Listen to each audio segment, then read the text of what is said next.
Hey, what's up, guys? It's me, Lumos Theromax. I'm glad to be on the channel, and I'm very happy to hang out and talk about some comics. Yep, so this will be going up on both our channels. Super excited to get Lumos in the mix for this.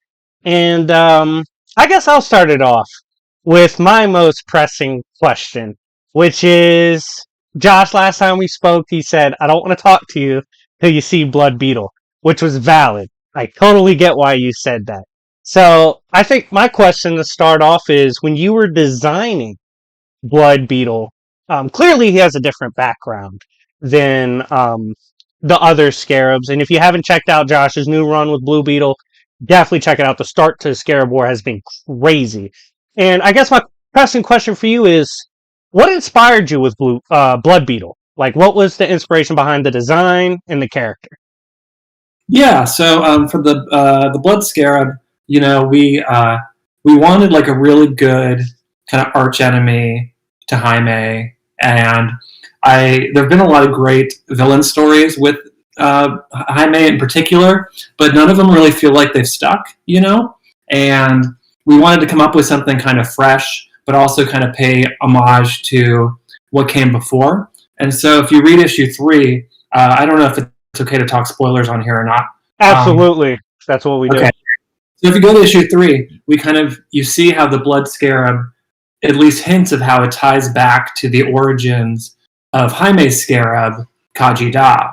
And so we go back to basically the original Blue Beetle villain and kind of pick that apart. And then we found a fresh take on that.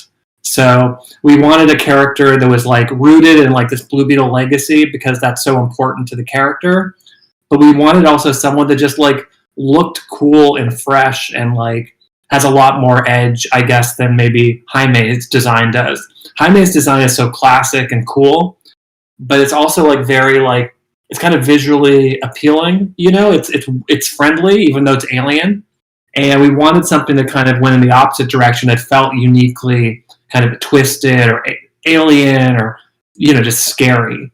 And that's a lot of the work that Adrian did, and also our colorist Will Quintana really nailed it in terms of getting kind of the right shade of red. And every time the character moves, you see that little bit of glistening. It just makes the character feel a little unearthly or alive. So that's kind of the big motivation behind creating this character in the first place. But it's always about finding the story or the character. It's like it's a chicken and egg problem, right? You're like, I want to create this character, but I need a story for them. I want to tell the story, but I need a character for it. And so they always kind of meet each other halfway. Absolutely. And I don't want to hog every talking point. Lumos, what's your first one you want to start off with? Well, hey, it's awesome to talk to you, man. Obviously, it's an honor. But I really do enjoy the things that you've been doing in a lot of your newer run. And one of the really unique things, I think, that me as a person who is definitely focused heavily on the lanterns, I think it's cool seeing different aspects of like beetles showing up. Like now we have the Reach, we have Horizon, we have Blood Scarab, and this new faction that's rolling up. I really do enjoy the idea of what's going on there. And I wonder, a very large thing that's been happening in the universe recently is the United Planets kind of having more control over things. And are all these different factions kind of now popping up due to kind of a lack of figurehead, as the United Planets kind of is bad at maintaining threats across the galaxy? That's a really cool question, actually. I love the United Planets like concept, and I like that it's kind of been, because it used to be a Legion of Superheroes thing, like exclusively, but now we're kind of getting the origins of that, right, in the DC universe now. And so, I do think that it's not just it's not just the Horizon, right? It's like if you read Hawkgirl, it's like A-Town is now kind of like a home for wayward aliens, or you see the Green Lantern books. And so I do think there's this kind of like rising tide of like aliens, right? And like the United Planets is like, we don't touch on the United Planets yet, but it's something I'm definitely interested in kind of talking more about, is like, what does it mean to like be an alien in the DC universe? You know what I mean? Like, and with the Horizon, I wanted a different flavor of the Reach, to the idea that like they were these all-powerful conquerors, and they were all like that. Like, didn't sit right with me. And so I wanted to show, like, their potential. And I think if you show, like, people who disagree, people who are of the Reach but kind of disagree with the Reach, like, there's a lot of tension there. And that was kind of the spark to creating the Horizon in the first place. And then the next thought was, like, okay, well, there are these, like, anti-Reach, basically. Like, where do they go? And it's like, well, they go to Earth. And it's like, now the most interesting thing for me is, like, they're Jaime's responsibility. So now he's basically taking care of, like, a flavor of his worst enemies. Yeah, and stepping up as like the totality of his character. He's always been kind of a younger character figuring things out, and now he's kind of leading things, which is a really unique aspect to his character. I don't think we've really seen forte'd with him in the past. Yeah, DC's been really cool about letting, graduation day, he obviously graduates high school, so we age him up a little bit. But I think we all want kind of what's best for the character, and for us that feels like new, right? Like a new city, new Beetles, new villains, even if they have ties to the originals.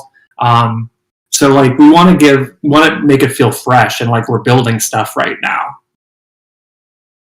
Yeah, I personally, fans, y'all might not know this, but I'll literally text Josh as I read his work because I'm so invested in it. And the first thing that popped up for me was the arcane side of things. For the longest time, the Scarab, even Ted Kord, like, their ties to science are so deep. Ted's on par with Batman and others when it comes to being a scientific figurehead.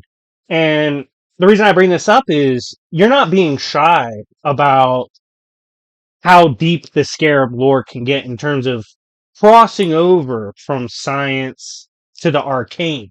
And we really saw this with the Blood Beetle immediately as, okay, this is not just a creature of science. Magic is involved. And I'm kind of wondering, how deep into the magic side of DC is Jaime about to get? Yeah, the big question when I started doing graduation day, or even before that, when we were doing the DC round robin to try to get the book greenlit, it was always like, well, is the Scarab magic or is the Scarab technology? And for me, the answer was always yes to both, right? Like, you can have, the DC universe is so weird that you can kind of have it both ways like that.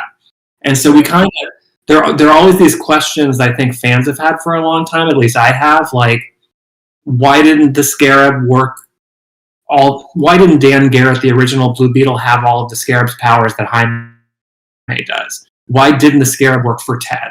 What is the full potential of the Scarab?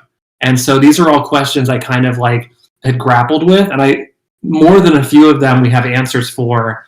At least you'll see hints of it in issue 3, but coming forward we talk about it a lot. So I'm not afraid to dive into the magic side of it. Khaji-Da, the Scarab, is, like, as far as I'm concerned, like, the most powerful weapon in the universe. And, it's a threat not just on, like, a scientific scale, but it also has this kind of, like, mystical element that can't be ignored.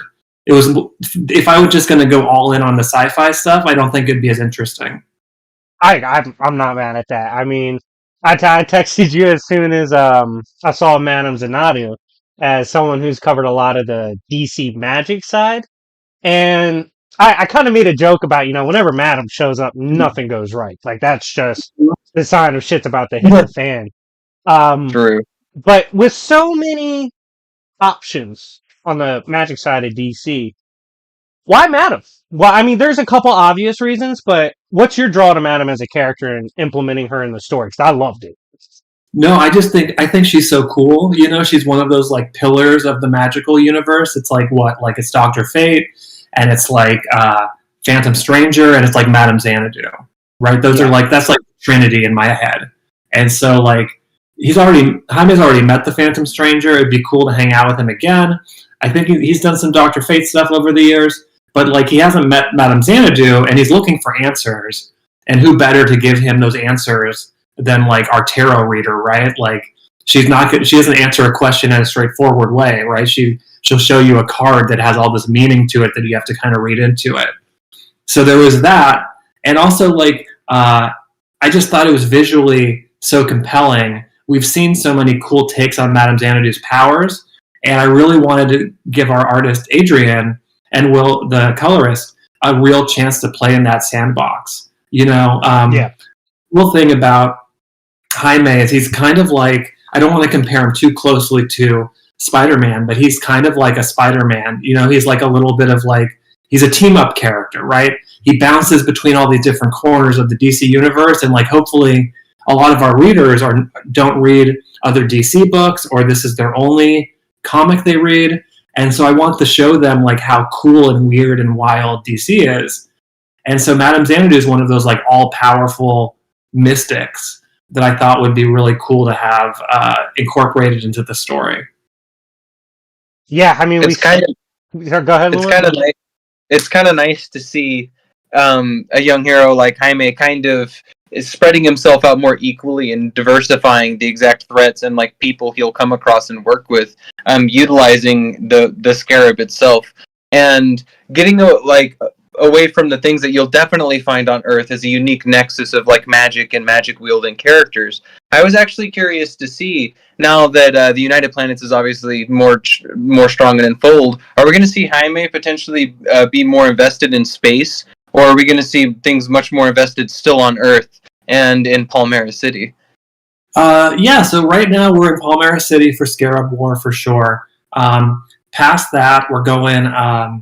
I don't want to say too much. We're going to places. A big goal of this run is to kind of give Palmera City an identity, so that if we ever have to stop doing the book, whatever, these books get canceled sometimes, but that other writers want to pick up the torch and like tell stories in Palmera. I want it to feel like a Metropolis or a Gotham or a Themyscira. I want it to have its flavor.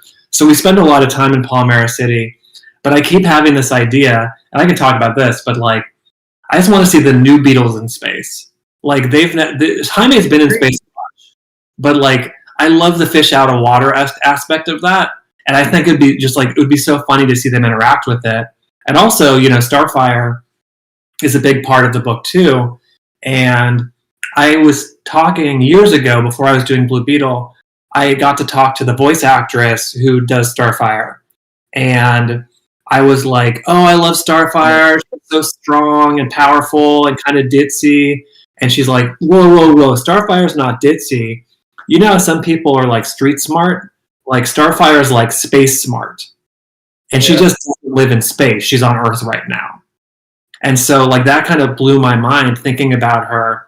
And so I'd love to really like show Starfire in her element, not leading because Jaime's the leader, but like guiding Jaime and the new Beatles in kind of like a big space adventure someday.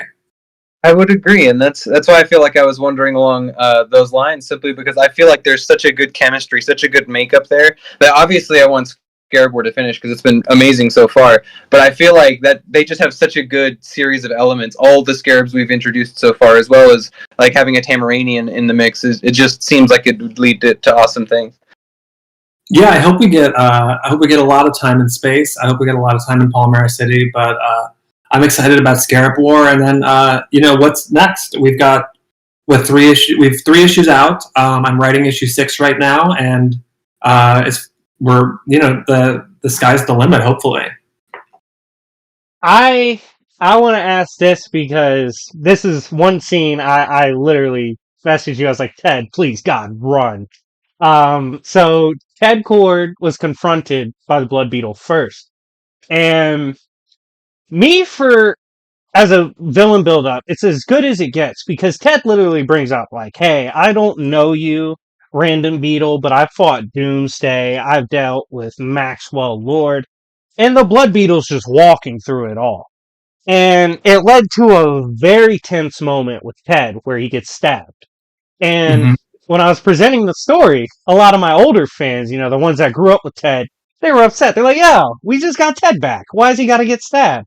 And so my question for you as a story writer is, how hard is it to balance the legacy with the new? Because you got a character you're bringing back, and you got to build upon the memories people have of him while also incorporating him into a fresh story that's, quite frankly, for being honest, beyond what Ted's known as well, because Ted's never experienced this scarab either. So I was just curious, like, how hard is it for you to balance Ted in the new story, knowing, he has his own legacy? It's a challenge with legacy characters, right? Because like this is Jaime's story, but Ted is a big part of that story. Just like Dan Garrett, the original Blue Beetle, is kind of a part of that story too. But like some of it is like Ted is kind of the most capable, the most competent member of like the Blue Beetle team. You know what I mean? Sure. Like Jaime Yeah. in his head a lot, but Ted's been there. He's done that. He's fought like Despero and all these like wild DC cosmic power characters, and he just fights, right? So I wanted to come up with like, who would be the biggest, who's the king of the crop, who can the Blood Scarab really go up against? And because we're seeing that the Blood Scarab is kind of tied to this magical side of Blue Beetle, that's something that Ted just isn't equipped to handle.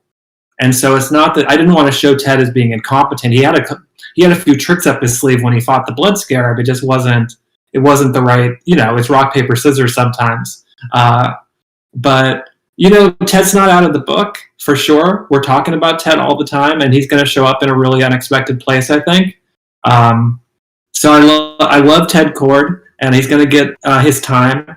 But I love the idea that Jaime's the center of the book, we think. But when you take Ted off the table, everyone reacts, right? Yeah. Like it's not him; it's like the hero community gets involved. That's the Batman. That's the Scarab community's Batman.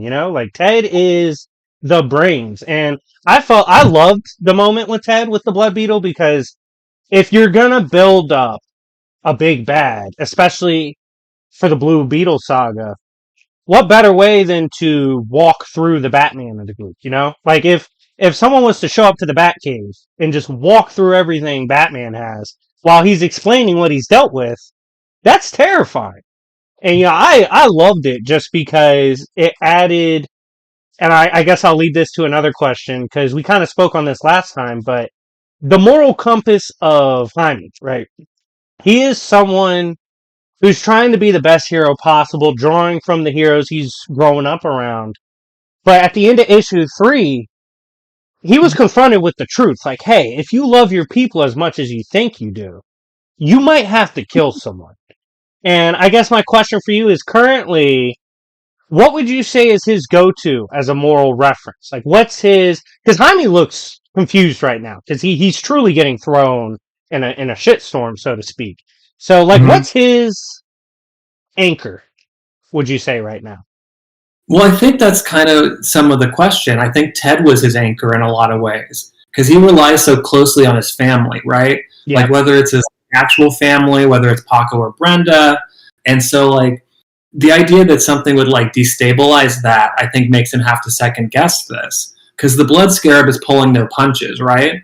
And so, like, he's fought tough characters before, but, like, he's never... This is a unique, specific threat that's going after him. It's personal. It's really personal. It's a personal fight. And so we're going to be talking about that in issue 4 a lot, actually.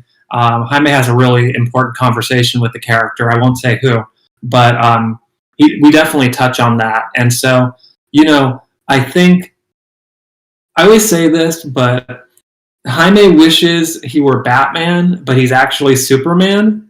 Yeah.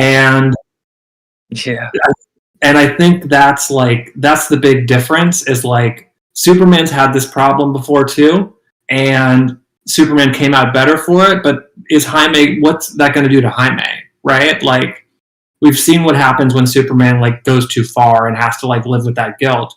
Is Jaime going to get to that point? Yeah, so, that's a great question. That's kind of the big question coming up. What you got, Lumos? What's your next one?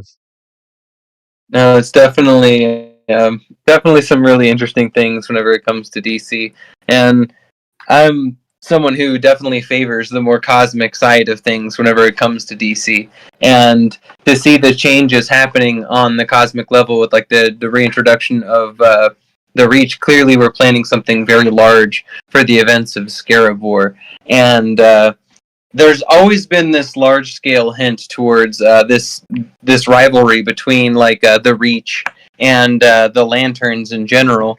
At any point in time, is that something we're going to get covered, or like are we going to see any of the United Planets Green Lantern Corps kind of attempt to deal with the Reach in any shape, way, or form? It's something I'm thinking about a lot. I can't spoil anything. I will say that I'm thinking about space a lot. You know, we used Jessica Cruz in the first arc in Graduation Day. Yeah, Love that character, and she doesn't get enough play. And you know, we used Guy Gardner in issue 2 of Scarab War. So which was also an awesome reference to Justice League International, with all the characters who came together for Ted after he was injured. I mean, Guy was there obviously with Fire and Ice, as well as Booster Gold. It was an awesome throwback to that as well. yeah, there's a big there's a big Green Lantern thing happening in the Green Lantern books. It's kind of keeping them off world right now. And so we're definitely a part of that tapestry, that larger story. So I hope we get to spend some time with the Lanterns. Because it's not just, you know, they have strong feelings about the Reach, but do they have the same feelings about the Horizon, I think is a really interesting question. And what do the Horizon think of the Lanterns? Yeah, no, I agree 100%. That's crazy. The new universal landscape with the United Planets has just changed so much. It's so interesting to see how everything story-wise is feeling like it's being intertwined right now. Whether it's the individual Green Lantern run or even this, everything right now in DC feels like it's very intertwined and very connected. It's a very unique thing, I guess I would say.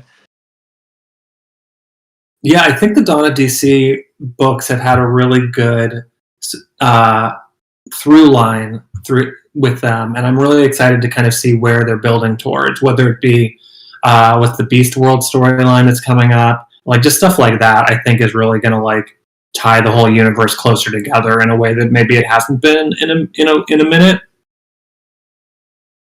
True, and I have this is something that popped in my head as I was reading. The Horizon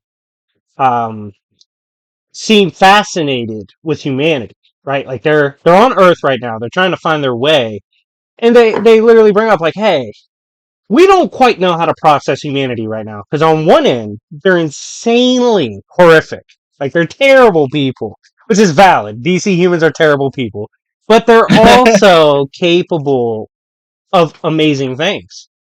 And when we last spoke, you talked about don't get too caught up in the fancy magic and science of the scarab and stuff. There's also the humanity side behind it. And I think my question for you is, how much are you planning on exploring humanity itself in comparison to, say, the other alien races and how they perceive them? Because that seems to be a big part for the Horizon right now. They seem pretty invested in figuring out how they feel about humanity. Yeah, Jaime's a human first. He's also an alien hybrid, but he is kind of walking these two worlds, just like Xiaomara, the Yellow Beetle Dynastis, or Roma, the Green Beetle Natiba.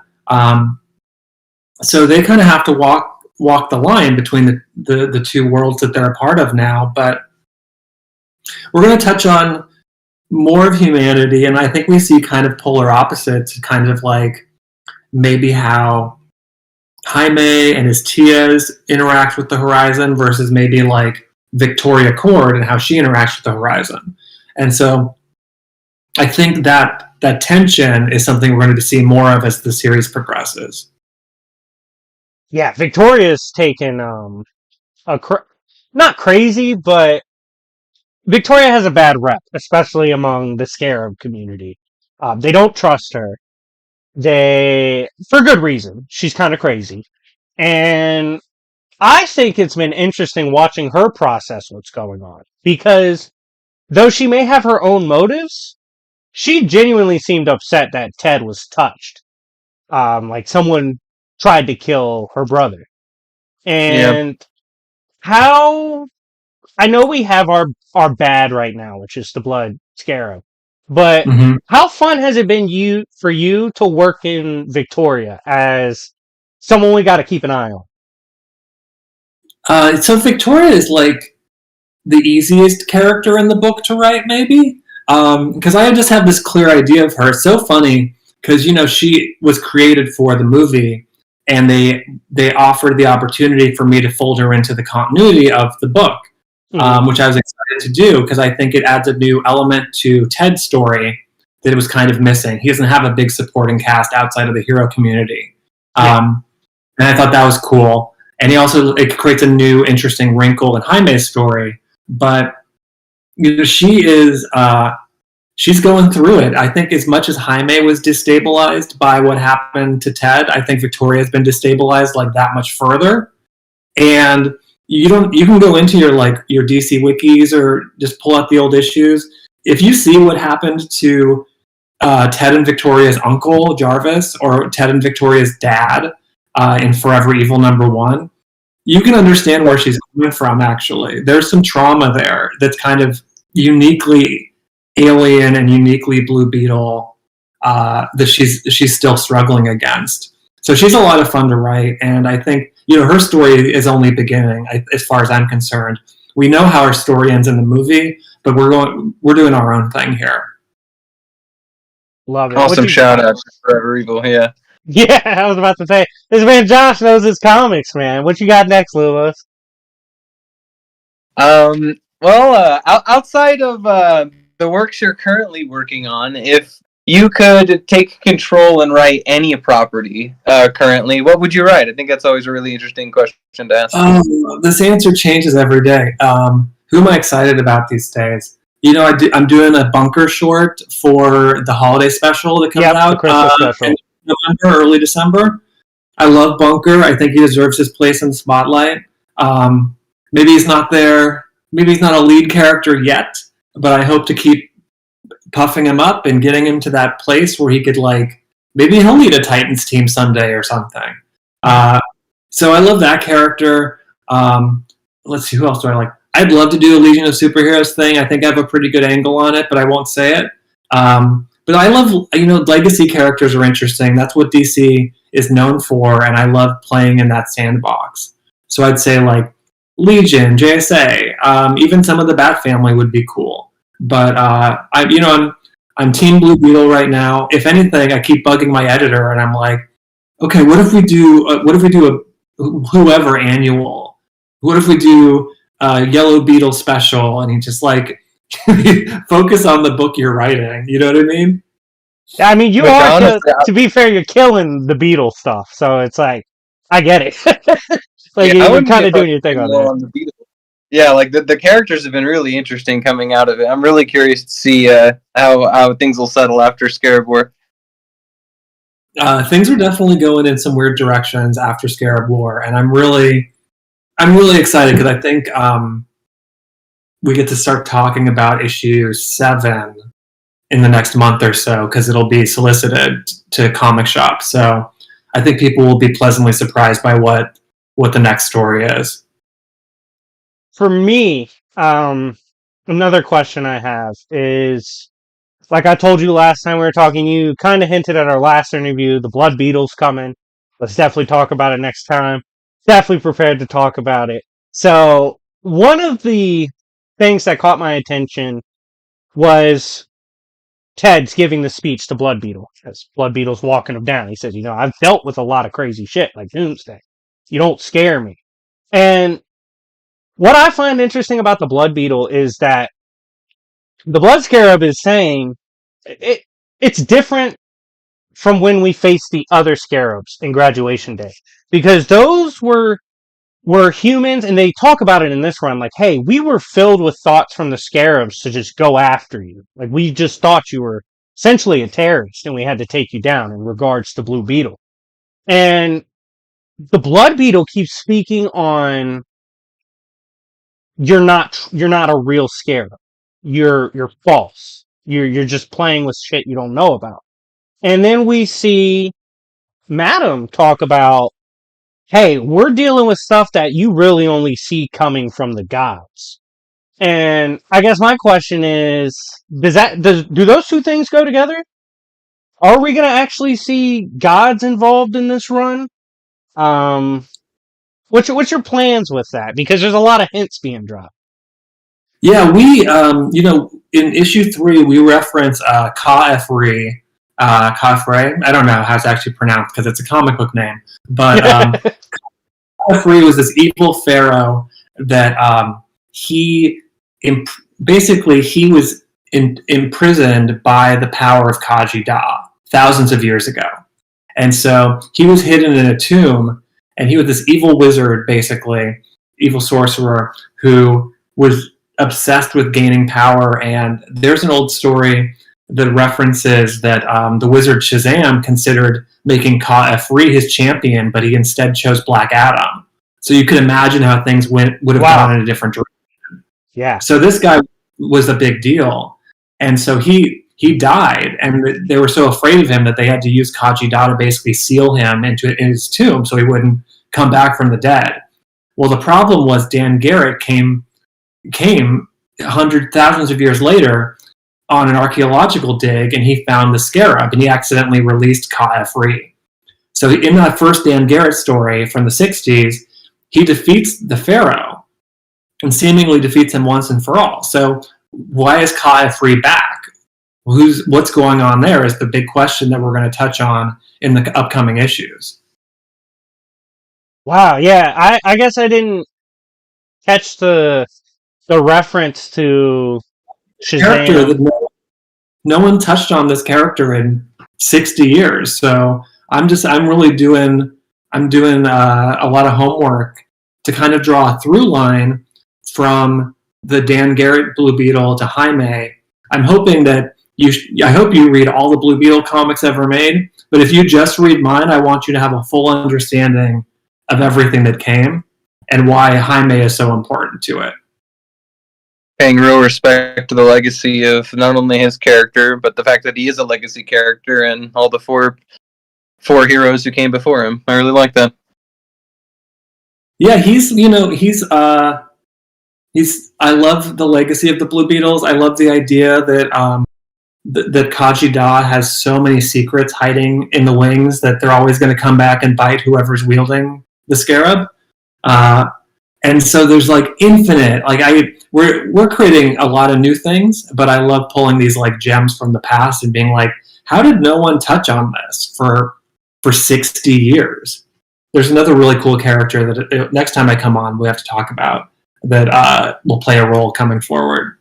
Yeah, you bring out the classics on us. Who was the old Ted villains you just used? The Miracle Men? Or... the Madmen. The Madmen, yeah. I was like, I had brought it up in the last one. I was like, dude, you brought out, you're bringing out characters that aren't used as much, whether they were a one-shot drop, whether it's just been years. How much fun is that for you? Like, digging up characters that just don't get much shine at all. Well, when I started doing the book, the question was like, who does Jaime have to fight? You know what I mean? He doesn't have a Batman's Rogues Gallery or the Flash's Rogues or anything like that. And the more I started to read about the character, the more I realized he has great villains. They just don't get used very often. And so it's a lot of fun to imagine, like, maybe someday we'll do the Jaime Reyes Legion of Doom or the Revenge Squad, right? And they'll all sit around the table and figure out how they're going to get the Blue Beetle once and for all. But I'm trying to fill out that roster, right? Of like, I want to make sure we find cool characters from the past, but also create these new characters that are big threats as well. And I love, what I love about the Blood Scarab is he's something old and he's something new, right? And there's a lot of stuff we don't know about him yet. So I think Blue Beetle's got some of the best villains. It just took me a year of reading to figure that out, and I hope that the audience figures that out sooner than I did. What you got, Lumos? No, it's I would definitely say that it's showing, and paying that level of respect or homage to a character is definitely something worthwhile. Let's see here. So clearly, in this run, we're kind of establishing like Blue Beetle in general as a character who's considered like a top tier leaguer. How is it moving a character like Blue Beetle as a character who's definitely always been one of the stronger characters of Earth, but putting him up there and like establishing him as a figurehead who's like Batman, Superman kind of tier. Yeah, I feel like for a long time, Jaime's kind of played that like innocent, like unknowing, kind of like that like always surprised character. And that's still a part of him. He still has a lot of learning to do. But I love the idea of giving him like a team to lead, basically, a family to lead. And that's a big part of growing up is like realizing that you don't have all the answers, but you still have to be responsible for these things. And what was it? I saw some tweet or something, but it was like I didn't realize growing up that my parents have only been alive once as well, right? Like it's like he's still human, he's still growing and changing and figuring things out. And taking him to the next level, I think, is really interesting because like we don't know how he's going to turn out as a hero. Like I said, he's kind of like he wishes he were Batman, but he is Superman. And so like is there a middle ground there? Like, or is he going to go in a totally different direction? You know, you think people are one way when they're growing up, but then when they turn into an adult, they're something else entirely. So it gives us a lot of opportunity to kind of play with that. Jaime is one of the best defined, best characters in the DC universe or comics in general. I hope we continue to grow him. We're not. I think we're playing a lot of respect to all the stories that have come before, and we have to take him to that next level. I want him to be. I hope it's the DC Trinity plus Blue Beetle someday. Yeah, that would be incredible, actually, just to see him get that limelight and kind of tying into a character that has, I would say, a funny history with Jaime.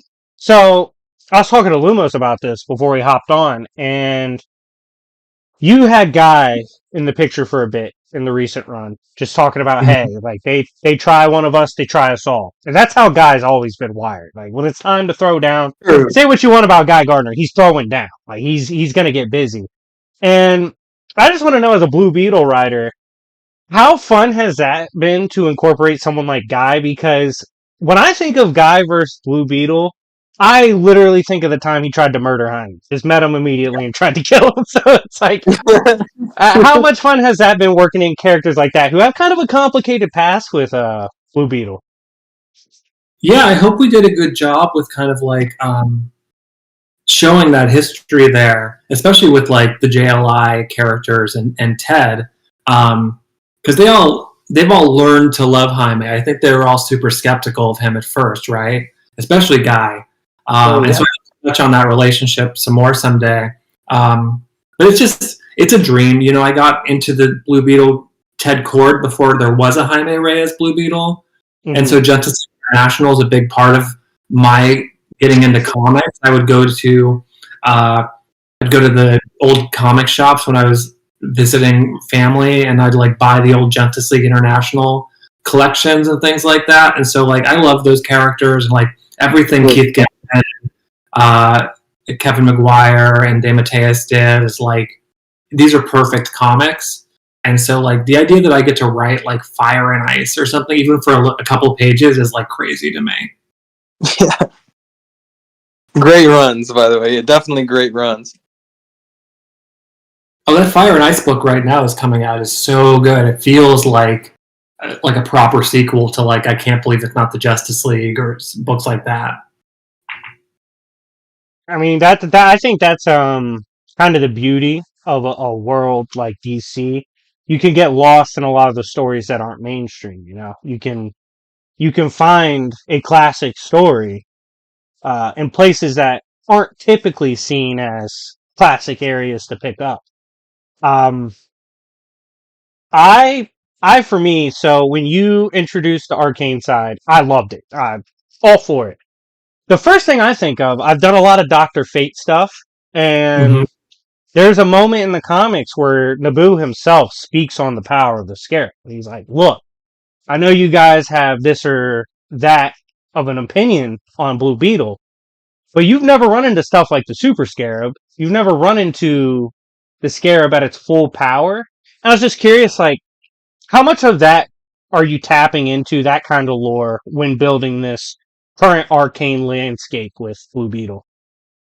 Oh, that's definitely a part of it. And, we haven't had the chance yet to talk about his armor, his Legado armor, and kind of that new form that he's taken on. Like, what does that mean? What's the cost of that necessarily? What's the power involved with that? And so I think getting Jaime and the Scarab to that next level is really exciting.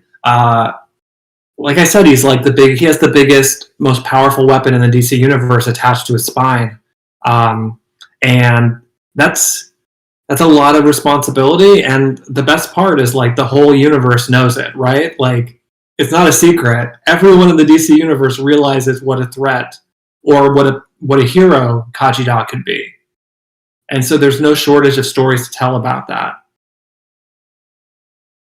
Yeah, and I mean, we usually see Kajida, to an extent, have an opinion on matters, right? Like, Kajida is not afraid to weigh in to Jaime, let him know what's going on. Even Kaji's like, all right, we're kind of dealing with some crazy shit right now. He's just letting Jaime know, like, hey, we're getting run up on. We got to handle this. Will the history of Kajida and this new threat be elaborated on more? Because clearly he's kind of aware of what we're dealing with to an extent. Yeah, we're gonna get real capital A answers about what's going on with Kajida, his history with KFRE, his history with Dan Garrett, and I think people are going to feel really satisfied with that. And kind of like pushing past that, I have a lot of thoughts about Ted and the Scarab, and but again, it's Jaime's book, so we're going to touch on those things, but we've got a big Jaime story through the rest of the book. True. And I think that's been the part I've loved most about this run, is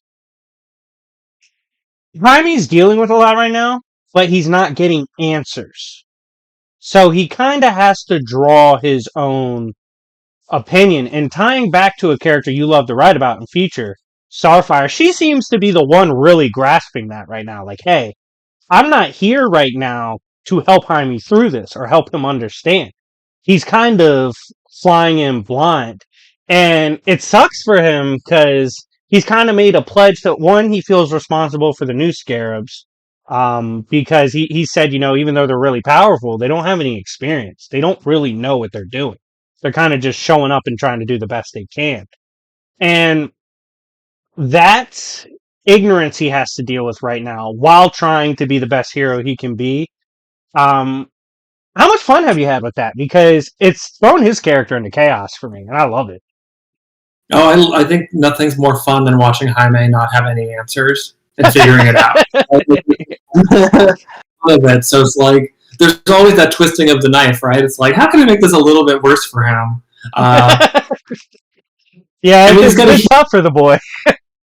Yeah, we've got a huge cast to manage, and Jaime's at the center of it, and he has to be responsible for all these people, not just the superheroes, but the civilians like Paco and Brenda, or Gloria and Marisol, or even everyone in Palmer City. So he's got his work cut out for him, and it's more than Batman's been doing this for 80 years. Jaime has a lot to learn to take care of an entire type of metropolis. Yeah. Do you have something else, Lumos? I don't want to take all your time asking questions. Yeah, no, you're fine. Do you find sometimes it hard balancing time as Blue Beetle versus time as Jaime Reyes? Yes, I'm not complaining, but we only have so many pages every month, and that can be frustrating because I'm like, I want to show him at the diner more, or whatever it is, whatever stupid thing I want to do. But it's a superhero book first and foremost, and hopefully we keep him grounded in his family and in these human characters. We see Paco and Brenda have a lot to do in this arc, and going and beyond that, actually. Brenda in particular, which is something I never thought I'd say writing a Blue Beetle book. Yeah. I think all the review I read was like, wait, she has a subplot? And I'm like, everyone has a subplot in this book. It's just just give it some time to breathe, and it all makes sense. So it's hard to find that balance. But we're doing an okay job of it in Scarab War, and hopefully beyond, we won't lose sight of Jaime Reyes. He's the most important part of the book, not Kajida. Yeah, I definitely wasn't saying that it was bad so far. I actually thought it was done really well. And I know that everyone has kind of a different opinion whenever it comes to exactly how much superhero and exactly how much human they want inside their comics. And that's something I wanted to point out. Is I thought you guys found a very unique balance there, for sure. Oh, thank you. No, it's something we're hyper aware of, right? And like we want people to open the book and find that big superhero action, because that's what superhero fans want, and I want as a reader. But also I want those personal and those human moments, and so that's always the juggling act. I mean, I think you found a perfect segue for that too with his ex. At the end of that issue, he's like, "Oh shit, I gotta call my ex." And you're like, "Okay, how's this gonna tie in?" And then he's at the Oblivion bar to start the next one, and you're like, "Damn, man, my boy Jaime's going through it right now. You got him at one of the worst bars in the multiverse." So when you're looking at his human side, he kind of asked you how hard is it to balance this. I kind of want to ask you from a character standpoint, how hard is it for Jaime to balance Jaime? Because he's in a whirlwind right now. I think that's a big question. Like at the end of at the end of graduation day, at the beginning of graduation day too, he's like, I'm not applying to any colleges. I'm overwhelmed right now, and things haven't slowed down, right? So I think Jaime's losing a little bit of himself to his superhero identity, and he needs to find a way to reclaim that, I think, before he is just the suit, right? So that's kind of the story. That's kind of a story we're telling in the background. And would you say that's because I try to take implications from the narrative, and it seems like, I don't want to say Jaime is getting closer to the edge. He kind of is, but he's starting to question people in ways I haven't really seen Jaime do before. For example, when he was at the hospital with Ted, you can see how much it broke his heart. But there was also some anger there, because he's like, where's his sister? Where are the people that are supposed to be here? And with Ted out the picture, he's kind of... Ted always brings the happy-go-lucky to Jaime. He's like, dude, you're a great kid. You're a great hero. You just have to believe in what you're doing. And he doesn't have that right now. And so, is that going to be a big point for him? Because literally at the end of the story, and unfortunately, it's a great point to make to him, like, hey, you've pledged to keep these people safe. You have pledged to protect a race that is currently being hunted down and we know is a target. How far are you willing to go to protect these people like you said you would? And is that an answer he's going to be forced to find himself, or is he going to get more help along the way, morally? I would say read issue 4, and we get a lot of this. I'm question. So bad about asking stuff that appears in the next issue.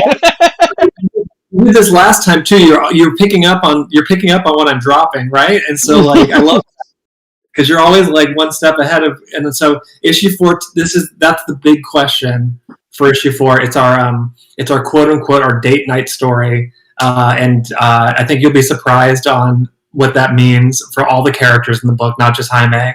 But that's kind of the big struggle, is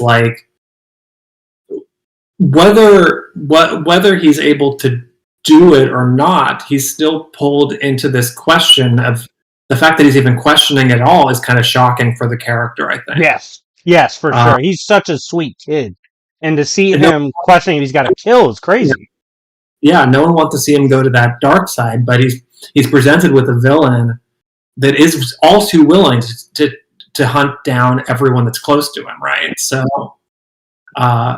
that's you'll have some answers in next month's issue, and we'll see kind of the ramifications of that going forward, because it's not an easy decision to make, and I don't know if there's the right answer when the blood scarab's coming for you.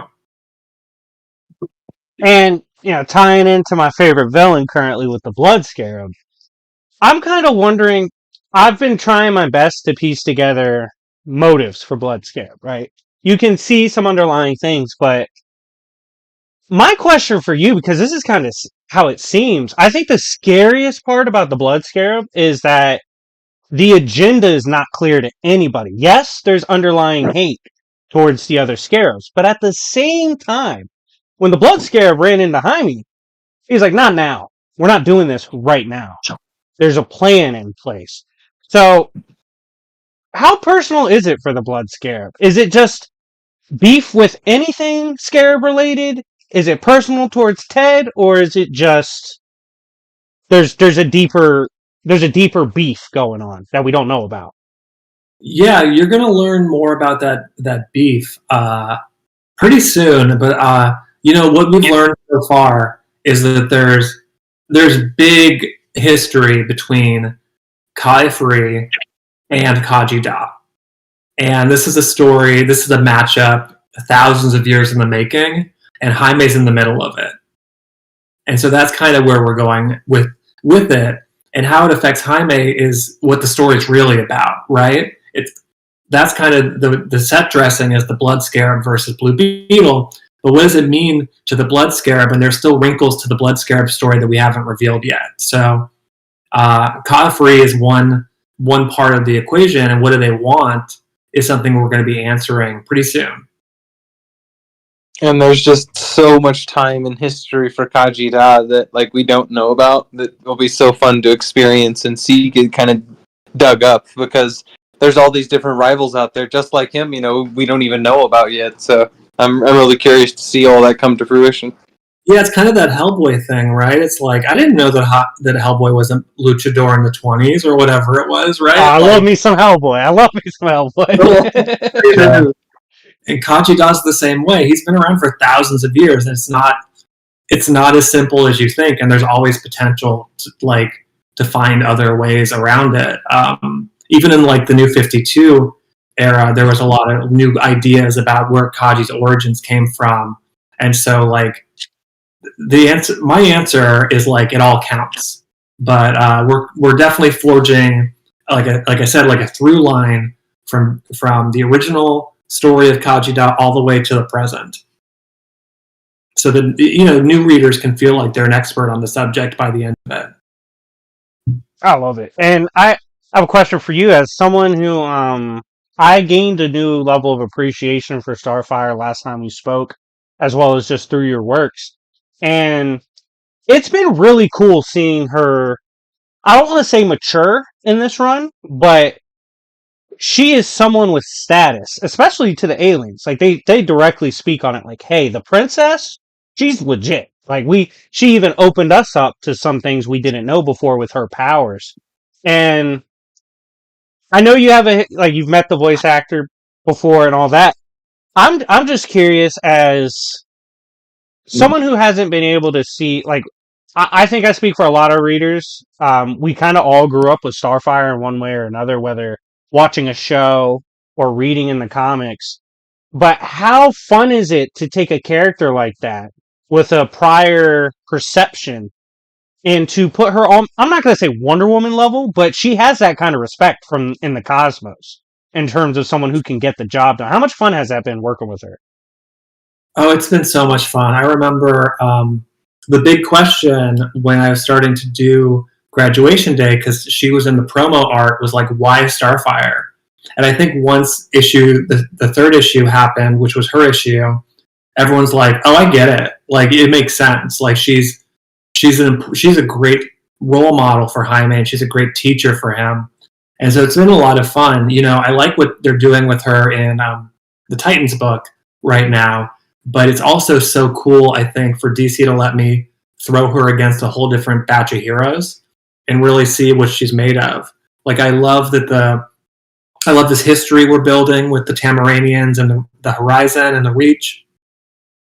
And Starfire's like a great character to talk about that with. And she's been through all the stuff that like Jaime's been through before, like all those legendary Teen Titan stories of the past. Like she's been a teen hero. It's like it's kind of her deal, right? And so like I just think there's a lot they can learn from each other, and it's really cool to just like I don't know. She's not the same as a Wonder Woman. She's not the same as like a Storm, but I think she's on that level, right? I think she doesn't get the credit she deserves sometimes. Yeah, I mean, she's been around for so long. She's been a linchpin in some of the craziest stories DC's had to offer. But at the same time, sometimes I feel like we don't get to see her in this light. So it's really fun to see her in the big sister role, with the kind of presence she has with the aliens. You know, they directly speak to her status. And getting into the aliens, I was obsessed with the Horizon Reach conflict when you first started speaking on it, and it's been funny watching the Horizon observe everybody. And we knew from graduation day, they knew who Superman was. They're like, all right, we know the House of L. You're kind of a big deal. Just curious, was their perception of humanity somewhat rooted in House of L?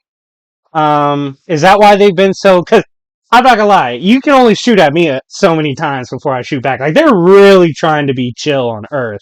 They keep getting shot at. So like, is Superman what's helped them kind of process humanity because they can understand what it has at its best to offer, or how's that dynamic?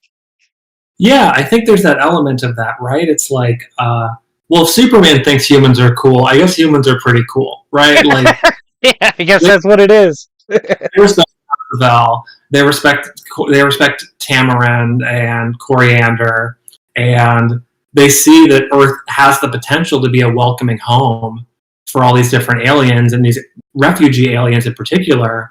But like, their experience hasn't been great so far, and so like that's partially that's on humans, and partially that's on Jaime to kind of find an answer. Because right now, the only people looking out for the Horizon are Jaime Reyes and Victoria Cord, and those are not necessarily they're not on the same page about that. Probably not. But that's why, because Victoria Cord, like you said, a character popularized through the movie, introduced through the movie, and you get a chance to tie them in. So, as someone who is, you are caught in the middle of presenting new characters and presenting legacy. What's been more challenging for you? I both. Maybe it's the new stuff probably, because the old stuff there have been so many great stories told that you can kind of cherry pick what feels important to the story you're trying to tell now. And there've been Blue Beetle comics for like 80 years, and then there've been radio shows of the Blue Beetle before that. So the new stuff is hard. Like, how do you make something that feels like it connects in a really meaningful way? Because we've all seen hero characters get a bold new direction and then nothing really sticks, right? And so it's like, how do you make something that sticks? And I hope we're doing that with the Horizon. I hope we're doing that with the new Beatles. I hope we're doing that with characters like Victoria. But it's ultimately, I was talking to someone about this recently, but like, it's kind of the campsite rule. You want to leave these characters in better place than you found them. Yeah. And I hope that's what people will say about our graduation day era. And hopefully the next Jaime writer, the next Ted Cord writer will find we gave them a lot of cool toys to play with. Lumos, you got something before I ask my next question?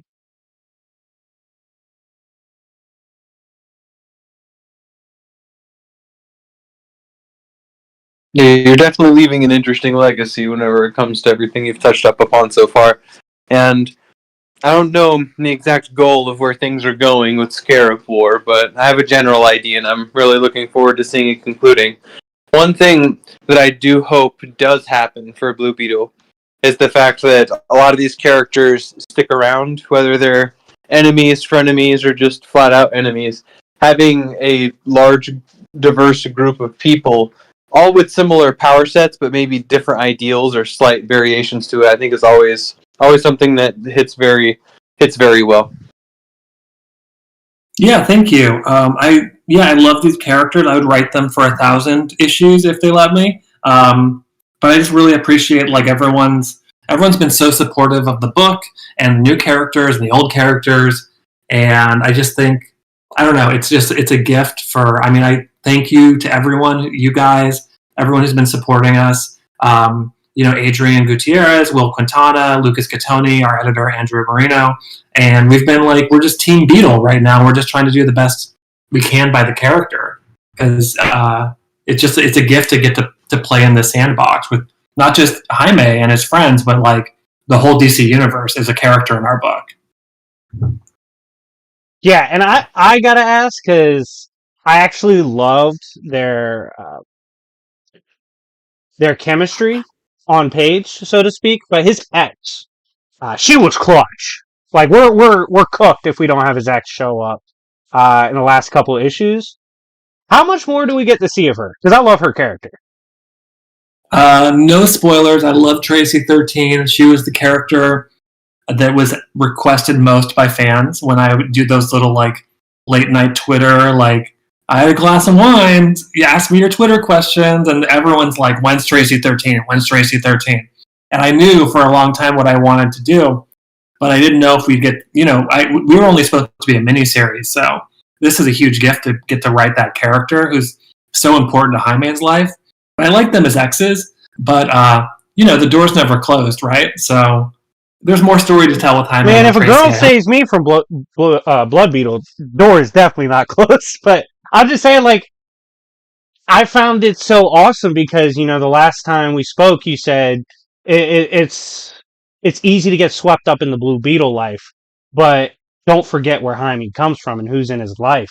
And I feel like Tracy 13 perfectly balances Jaime and the Beetle side, if that makes sense. Oh yeah, for sure. She's able to walk that superhero and civilian life, and like I think my editor would kill me if I add another major character to the book. But you haven't. I don't think you've seen the last of Tracy 13, and also like if you love the character, go check out the Justice League Dark stuff that she was in. That's so good. Yes, I big on JL Dark, especially with the introduction of the darker side of the multiverse. That was so much fun. What you got, Lumos? Oh, hold on. Let me check the old list, man. Let me pull it back up. I don't know. I'm just obviously we've got to wait for this series to come out, so it's kind of frustrating to kind of wait for things to come out. But obviously, it only leads up to the hype. How irritating is that to you as a creator to have this entire story fleshed out and only be able to have essentially all the answers and to just slowly deliver that to people? It's got to be rough knowing everything and not being able to let it out. Yeah, that's the new thing, right? Like that's new for me. If I write like a graphic novel or something, like it's all written, but like I'm doing this monthly, I'm only so many months ahead of the fans. I have, my friends have to deal with me talking to them about it late at night. I'm like, here's my 12-issue masterpiece plan, and they're like, Josh, issue 3 just came out. Shut up. And it's like, I know. I get too ahead of myself. So it's really exciting when people are able to like pick up the book and get excited about the things that we did. There's that double-page spread of Madame Xanadu reading Jaime's tarot, and I think it's the most beautiful thing that Adrian's done on the book so far. And like, I couldn't tell anyone about it for months, and I just like, oh my god, like I'm so excited that people get to see it now and like see what a cool character Madame Xanadu is if you didn't know her before. But also like we put a lot of effort. I haven't talked about this yet. We did a real tarot reading for Jaime. I have a friend who does tarot readings, and so I came in like, here's my problem. I'm Jaime Reyes. I'm talking to You're Madame Xanadu. Read my tarot. And so we did a full reading. I'll post the image online sometime soon, but it lined up almost perfectly with what I was planning for the story. And so when that happened, it felt like it was like, it felt like cosmic, right? I was like, oh my God, like even the cards are telling me that this is the story to tell with Jaime.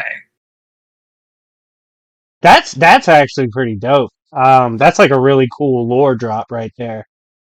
Me personally, like I told you in DMs, I was serious. As a reader, like one of my favorite comic runs in DC ever was Lumos will know this. He'd probably guess it right now. Spectre 91 run. Spectre Ostrander run. I swear by it. It's my favorite Spectre run ever. And I think that's where my fear of Madame Zenatu came from.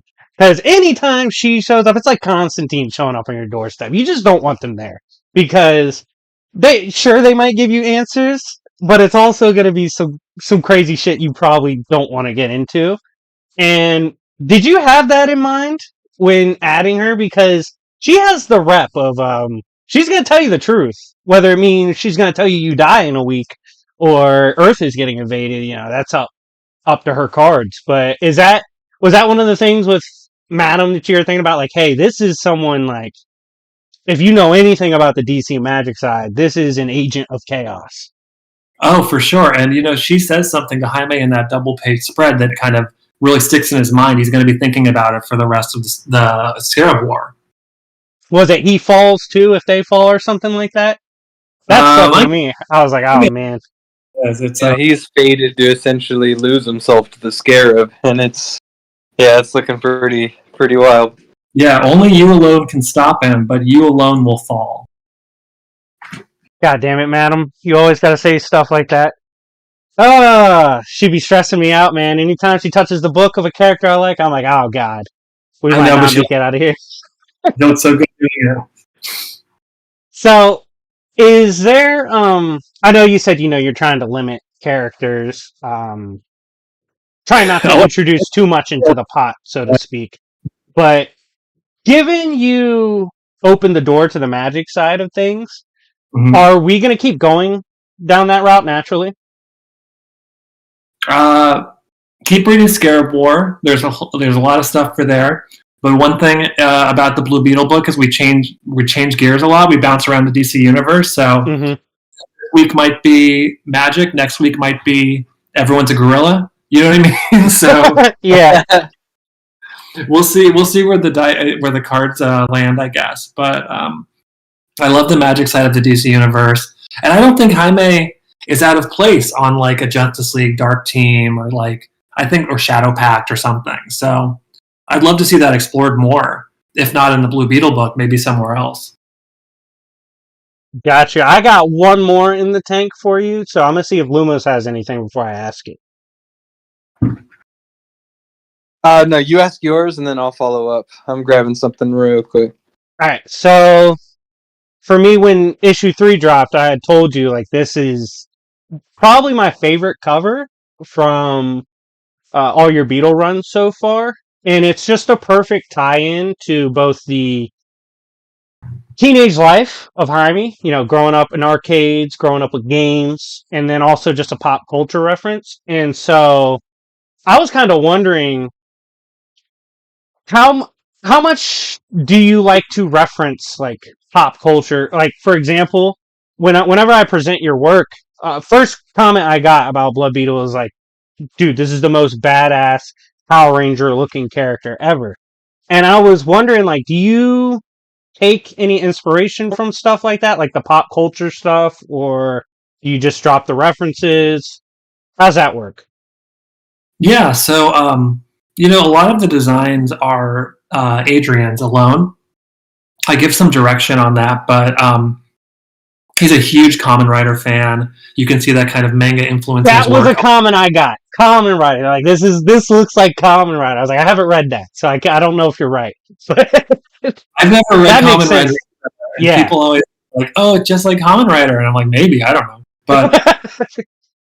I think we have our unique spin on it, and like there is that Sentai element to the designs of the characters, but I think that's always been a part of the DNA of Jaime's design too, like when Coley Hamner created the character. But it's I love the Blood Scarab design, Dynastis and Natita, the fact that we could come up with all these unique spins on the Jaime armor. But we have a little bit of manga sensibility to us, and that's just because I grew up with that, and Adrian grew up with that in Spain. So like, we can't deny that we love manga. So, gotta ask you, as a creature of the culture like myself, what's your favorite manga of all time? I'm bad about that, about the manga. I was when I was a kid, I would sit in the bookstore or the Hot Topic, and they had manga back then. Mm-hmm. And so I would just read it on the floor of the store for like hours, and somehow they never kicked me out. But I would read the original Dragon Ball is so important to me. The not Dragon Ball Z. I like the Dragon Ball Z actually a lot. But like Sailor Moon, Neon Genesis Evangelion, Gundam Wing, Excel Saga, Tenchi Muyo. These were all like really big books for me and anime growing up.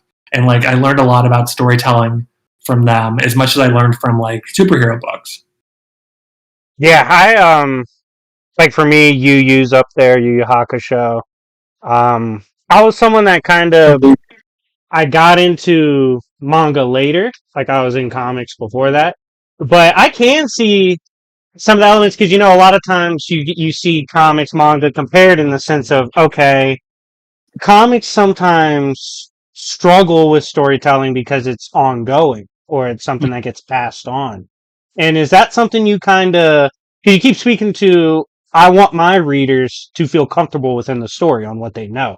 And is that like part of the influence? Like, hey, I want my stories to stand alone as well, just as much as they fit into the cosmos. Yeah, it's a big part of the book, right? Is like I try to follow that rule of like every comic, even if it's issue 4 or whatever, like is someone's first issue, and yeah. I think that's true. I think that's really important that we do for in superhero comics, especially.